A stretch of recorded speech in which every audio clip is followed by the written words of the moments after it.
Have you ever looked in the mirror and felt like you no longer recognized yourself? That you're adapting too much, changing the way you speak, act, even think just to please someone, just to keep the peace at home? Or worse, just to avoid being left out? That's exactly what happened to João, a strong, experienced man with a history, who little by little began to fade away to fit into the world of a woman who claimed to love him. But deep down, he just wanted control. And the worst part is that this doesn't start with shouting or threats. It starts with a "don't wear that," a "don't talk to so-and-so," a "you're exaggerating." And before you know it, you're walking on eggshells in your own life. My friend, this is a silent danger. It's like poison in a drop. You only feel the damage when you're already hurt inside. If this is hurting you right now, if anything I said made you think about your situation, don't leave this video, because I'm going to show you the signs that give away this type of destructive relationship. And more than that, I'm going to show you how to get out of this with dignity, head held high, and recovering who you really are. Are you ready? Then let's go together. Oh, and before we continue, if what I'm saying has ever affected you in any way, if you feel like you need to open your eyes and don't want to be deceived in silence anymore, take advantage now and subscribe to the channel. Here we talk without beating around the bush, like a man to a man, about everything that no one told you, but that you need to know. Because there are things that, if you don't learn now, can cost you dearly in the future. So subscribe now, activate the bell, and let's continue. First, everything happens too fast. João was 56 years old and had already been through a lot in his life. A long marriage, a tiring divorce, and now, after all this time, he met someone who seemed different. Her name was Lucia.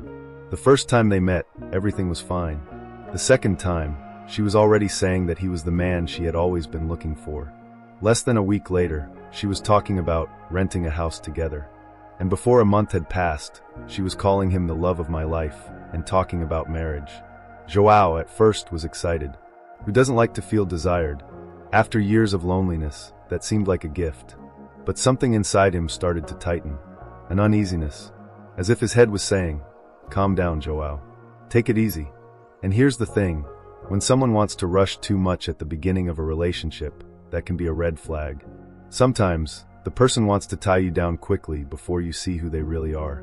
A healthy relationship is like planting a tree. First comes the roots, then the trunk, then only later the fruits. João almost jumped in head first, but decided to wait.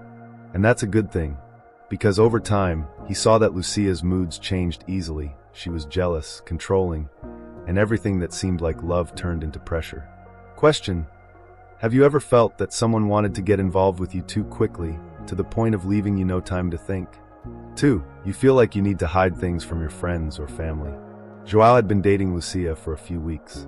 They saw each other almost every day. She was affectionate, engaging, and said she had never met such a mature and interesting man. But then things started to get weird. When his son called, she would turn up her nose. When his friends invited him to lunch, she would say, "Oh, with them again? I thought today was just for us." And without realizing it, João started to avoid talking about Lucia with his family. He stopped taking her to get-togethers with his friends. And worse, he started to hide from them what she said, what she did, even the jealousy she felt. He started to live a double version of life, one when he was with her, and another when he was with the rest of the world. And here's the truth. When you feel like you need to hide things from the people who know you and love you, there's something wrong there. Those who do you good don't push you away from your loved ones. On the contrary, they bring you closer. João realized this after hearing from his own brother. "Man, you disappeared, and when you show up, you seem tense. Is everything really okay?" Question: do you feel like you need to hide your relationship or parts of it from the people who care most about you? Third, control disguised as care. João had already realized that Lucia was intense, but at first, he thought it was cute. She wanted to know where he was, who he was with, what he was going to do. "It's just because I care about you, João." He felt important, protected. After so much time fending for himself, it was good for someone to care about his steps. But over time, that stopped being affection and became surveillance. She started asking for his cell phone password. She said she had nothing to hide. When João spent more than 10 minutes on WhatsApp, she asked who he was talking to. If he said he was going to visit his granddaughter, her mood would change. If he went out with a friend, she would complain that he didn't include her in his life. And then it hit her. This wasn't caring, it was control. That "I care about you" turned into "I want to know everything you do." That attention turned into distrust. John found himself justifying every step, as if he had to prove that he was trustworthy, even though he had never done anything wrong. There is a huge difference between someone who cares about you and someone who wants to control your life. Someone who truly loves you doesn't suffocate you. They give you space. They respect your time, your individuality, your story. John understood this when he realized that he could no longer relax or be himself around someone who said they loved him.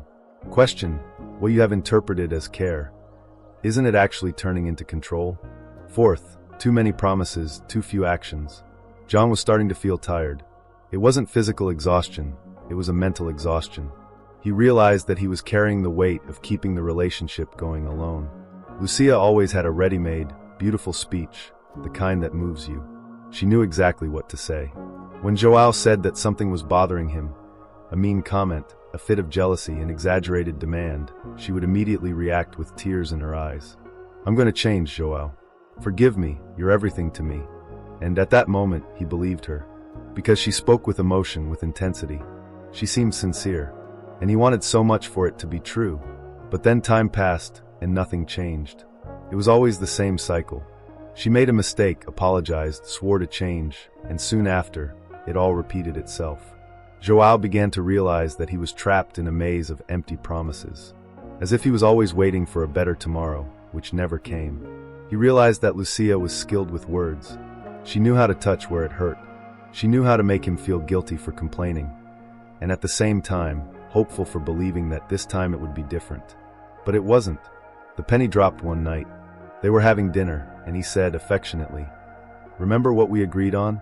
That you wouldn't expose me in front of others." She sighed deeply, made a big deal, and blurted out, "Oh João, you're always complaining. I try so hard." At that moment, he didn't feel angry. He felt empty. And that's when he understood. She said what he wanted to hear, but never did what he needed to see. Making promises is easy. Keeping them requires character.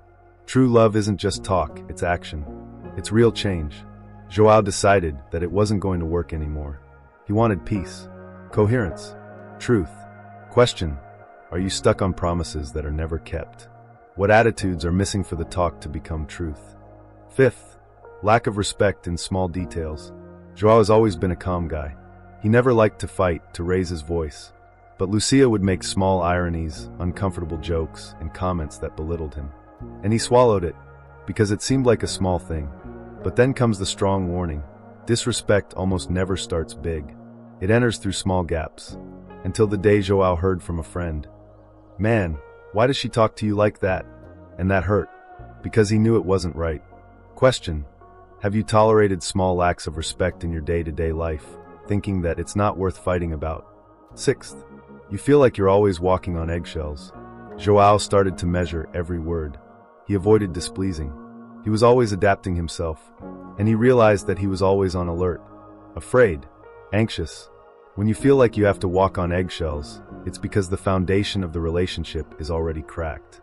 Question: have you been afraid to speak, act, or simply be yourself within your relationship? Seventh, you are losing yourself. João no longer recognized himself. He no longer did what he liked. He distanced himself from his friends, his daughter, the simple things that brought him joy. When, to be with someone, you have to abandon who you are, that's not love. It's erasure. João chose himself. He started to smile again, and to reconnect with who he always was.